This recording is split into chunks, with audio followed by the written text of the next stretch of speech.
My name is Joan Rowland and I worked in the steel company in Port Talbot, in the old, as we call them, the old British Steel. And then when that closed, I was transferred down to the new Margam Steelworks. And I worked in the staff canteen. My husband worked there and my son is now working there. If memory serves me right, I think I started in the summer of 1977. And so many memories. And people have said, why don't you write a book? I think there's 10,000 people who could write books about the steel industry and keep you busy in full employment till you retire, because it was so many. But it was a fun, tears, laughter, but on the whole, very good memories. I used to be a van driver for Andrew Scott, early morning, late at night. So if you wanted the money, that's the only way to get it. My two grandfathers, my ex-husband later on, my son currently, cousins, uncles, they've all worked in the steelworks. It's a part of life. It is generation after generation and many generations as well. It was jobs that was handed down from father to son.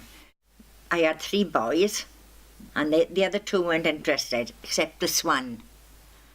He wanted to go into the steel, so my husband kept that vacant place a bit open for him, which all the other men on the shift did the same thing. And he's still there now. He eats, drinks and sleeps steel. I've been working at the works off and on for 30 years nearly. I have a couple of uncles who worked here and cousins worked here long term. We would go to the pantomimes and some of the different things that were for the steel workers and their families, which was a really nice touch, which I don't know if many people, companies do that sort of thing these days, whereby people, must have felt very connected.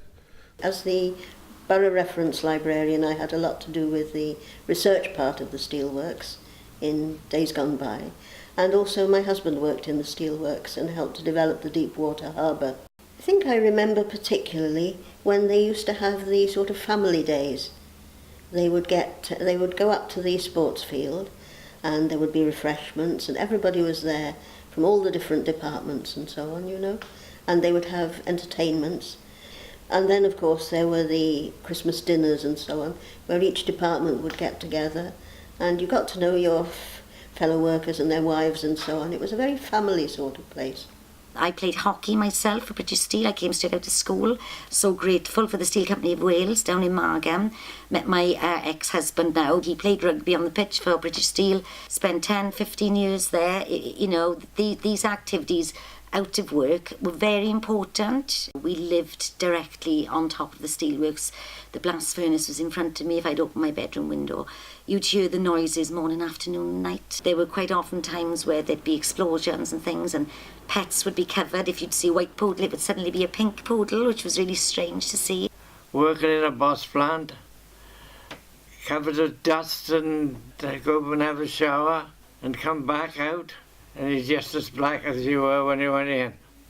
You'd have to wash the clothesline every single day with bleach, then soak the pegs in bleach to peg out, and while they were washing, if you'd heard an explosion, you'd be rushing back home to get the washing in probably off the line pretty quickly, because they'd be covered in these marks that you just couldn't get out, Just before I started working there, I was about 24, 25 years old, and there was a big accident in there, literally just around the corner from where I was working, and it's really a tragic accident, where 2 people died and 2 people were very seriously injured. And a lot of things have tightened up over the years with all sorts, with safety and all that. It still remains a lethal place. So I think that's what gives it the camaraderie, if you like, that maybe you don't find in a lot of other workplaces. There's a sense of pride working in the steel industry.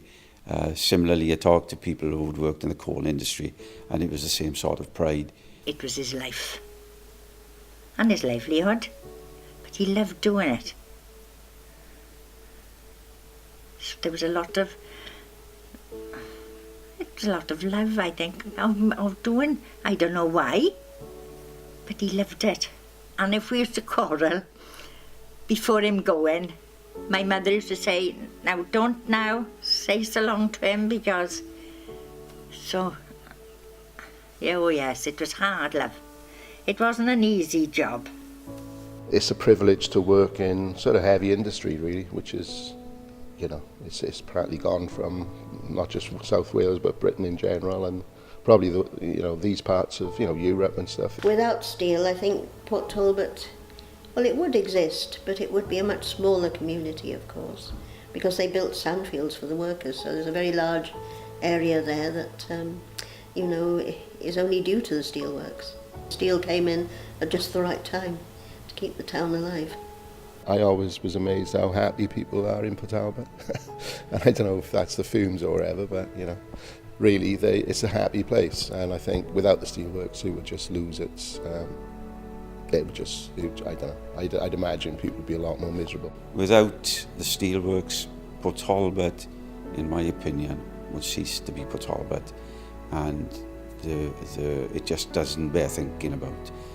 And I walk up to the top of the hills and the mountains, and I look down on breathtaking countryside and beaches, and to me the steelworks fits in, and it fits in because I love the town and I love the steelworks.